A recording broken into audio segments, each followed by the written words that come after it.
What's going on, everybody? Curtis Wilkerson with HawgSports.com, coming to you live from right outside of the Chase Center in San Francisco.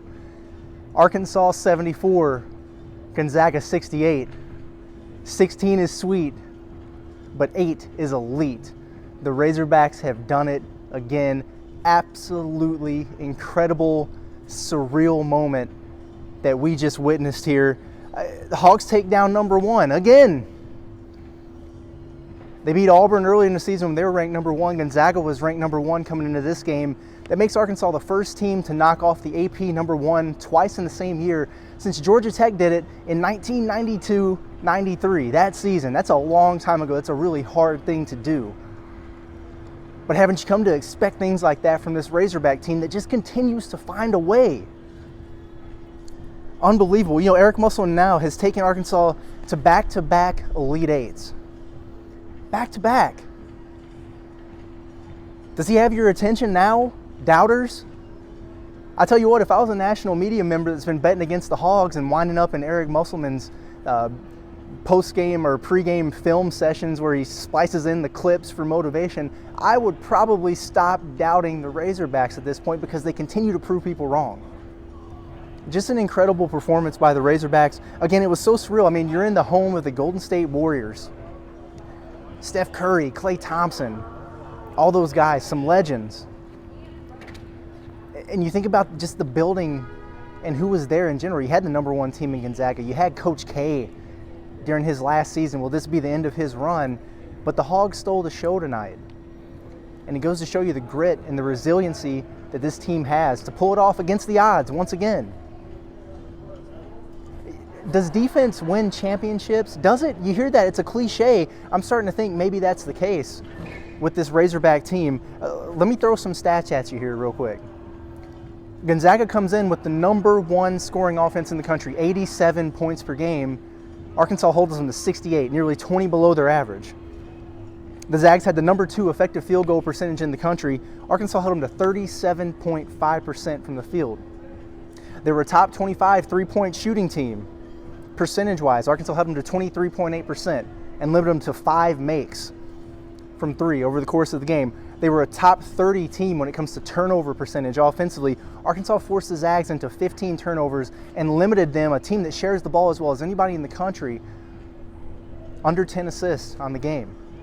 That is lockdown, elite level defense. Fantastic effort by the Razorbacks across the board on that end of the floor. They had a plan and they executed it.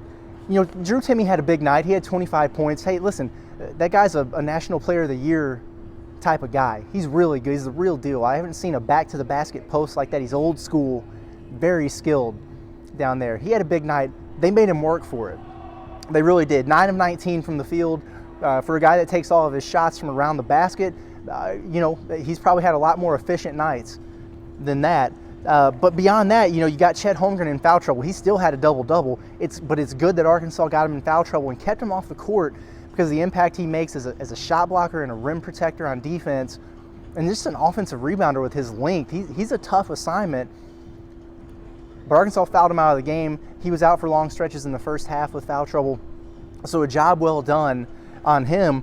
And then you think about some of these guards. Hey, Gonzaga has a good backcourt too. Andrew Nembhard, the point guard, 2 of 11 from the field, 5 turnovers. Au'Diese Toney absolutely clamped him down. Another game, another fantastic defensive performance from him.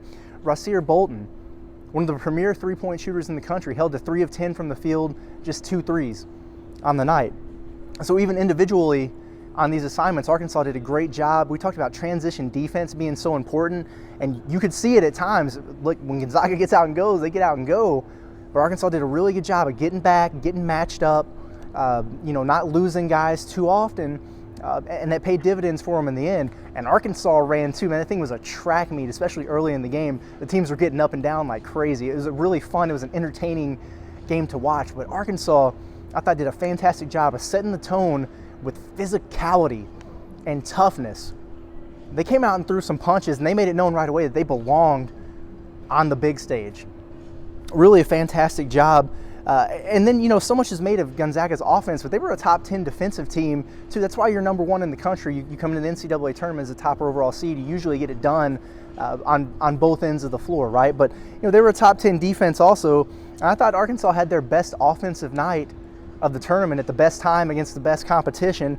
Listen, they didn't light it up. They shoot just over 40% from the field, only 28% from three. Didn't get to the free throw line that much, but they did a nice job of limiting turnovers.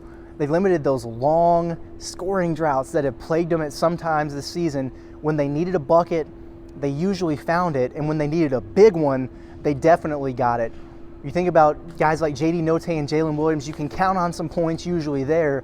You're always looking for that third wheel, and there was certainly an unsung hero tonight, but I want to flip to this box score and just talk about a few of these guys and the performances they had in this game, starting with Trey Wade. Trey Wade, Uncle Trey, it's fantastic. Dwayne Wade tweets out in the middle of the game, hey, I'm watching Gonzaga, Arkansas, March Madness. It's really cool to see another Wade on the back with the number 3 on the back of the jersey. So shout out, man, you got shouted out by Dwayne Wade, and you played a hell of a game. That's a pretty good night, right? If you're Trey Wade, 15 points. He's been kind of that unassuming, beyond the box score type of impact guy, right? Plays good defense, glue guy, ball mover, chemistry, all those intangible things. But he broke out in a big way for Arkansas. First of all, he had to guard Chet Holmgren for large stretches, and if he wasn't guarding him, there were times where he was on Drew Timme. That's a tough assignment for a 6'6" power forward, and I thought he did a really good job. I'm playing those guys physically. He was moving bodies around in there, getting on the glass. I think he had 6 or 7 boards. A really good job, but he was his scoring. He had a big two-handed dunk, but he hit 3 absolutely critical three-pointers in this game. The first 2 were go-ahead. One broke a tie. One brought Arkansas from down to up. And then the one he hit late in the game, I believe it was about 2 minutes left, it increased Arkansas's lead from 5 out to 8. Man, when they needed a bucket, he came through in a big way. Shout out to Trey Wade. Man, that could have been his last game. He's a grad senior. He doesn't have any eligibility left. It's his last ride. He wasn't ready to go out. Hell of a performance by Trey Wade. And then you got the big 2, Jalen Williams. So whatever, another casual double-double. Now he has 3 consecutive double-doubles in the NCAA tournament. He still hasn't played his best game yet, right? But 15 and 12, absolutely controlled the glass for Arkansas. Again, Timme had a big night offensively, but Jay Will made him work, and he was a presence down there around the rim, taking charges, controlling the glass. With 12 rebounds, he now owns the single-season rebounding record for the Razorbacks. That's some pretty impressive company to be in if you're Jalen Williams. He did a fantastic job. He hit 2 3-pointers, which was huge. It forced them to drag a big out and guard him on the perimeter. They couldn't just keep somebody camped in the lane. And he made some key free throws down the stretch. He also threw that baseball pass at the end where Tony got the exclamation point. So great job by Jalen Williams. J.D. Note, let it fly, baby. Hey, 9 of 29 he took 29 shots. That's unbelievable. 9 of 29, so he wasn't uber efficient, but man, the ones he made were key. He missed 10 of his 12 threes, but the 2 he made were absolutely massive. And he just puts, even if he's not making all of his shots, he puts so much pressure on the defense by getting into the lane the way that he does. I thought he played really well on the defensive end. He had a couple huge blocks. He had 3 steals, and he was leading the break in transition. It's the give or take with J.D. Note, right? I mean, he had 5 turnovers. Some of those hurt, but he generated some turnovers with his blocks and his steals. He also had 6 assists to go along with that. Finished with 21 points. So a job well done there. Look, this is what happens when you're in San Francisco. We got some riffraff behind me there, but it's not going to stop the show. The show must go on regardless of what's going on behind me. So again, nice job by J.D. Note. You think about some of the other guys. Aldis Toney talked about the defense he played on Nimhard.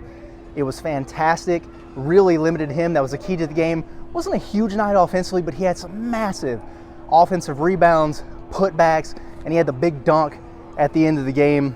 Very cool. Devo made an impact on the defensive end of the floor. You've got, it's getting rowdy over there. I'm gonna turn this thing around. Y'all don't need to see that. Y'all don't need to see that. Okay, well, now we got the bay behind us. It's a little bit of a better view anyway, don't you think? Amude limited a little bit. right? He finished with only 6 points. He had 4 fouls over the course of the game. That kind of limited him. He missed 11 minutes, I think, in the first half. He missed, I think he got his 4th foul with about 10 minutes left in the game. And so that cost him a little bit there too. But look, man, you played 20 minutes in helping get your team to the Elite Eight. Great job. Great job by him. Again, I apologize for the craziest. Sometimes Trey, during football season, he couldn't get away from the lawnmowers on the football field. I apparently can't get away from the fights that are breaking out with cops or whatever the heck is going on back there.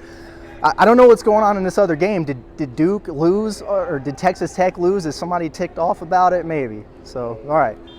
I think we've moved away enough now to where it's not so crazy. But, just to wrap it up here, well, I mean, what a surreal night. Arkansas to the Elite Eight again. Who's next? I don't know. I had to get out here and get this thing recorded. When I walked out, there's about 6 minutes left in that Duke-Texas Tech game. It was a 1-point game, so we'll see.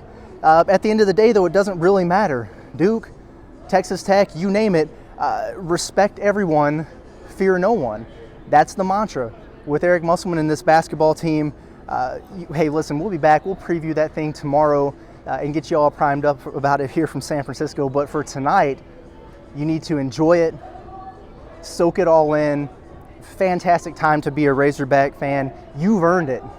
You've earned this. The team has earned it, but this fan base has earned it too. It's been a long time since the Razorbacks have been on this stage consistently, and you feel like it's where they belong. Don't you? I know I sure do. Fantastic evening here in San Francisco at the Chase Center. I appreciate you guys as always. Thanks for being along for what was a wild ride here over the course of 12 minutes. Arkansas knocks off Gonzaga. They're going to the Elite Eight. We'll talk to you tomorrow. This has been Curtis Wilkerson, HawgSports.com. Have a good night.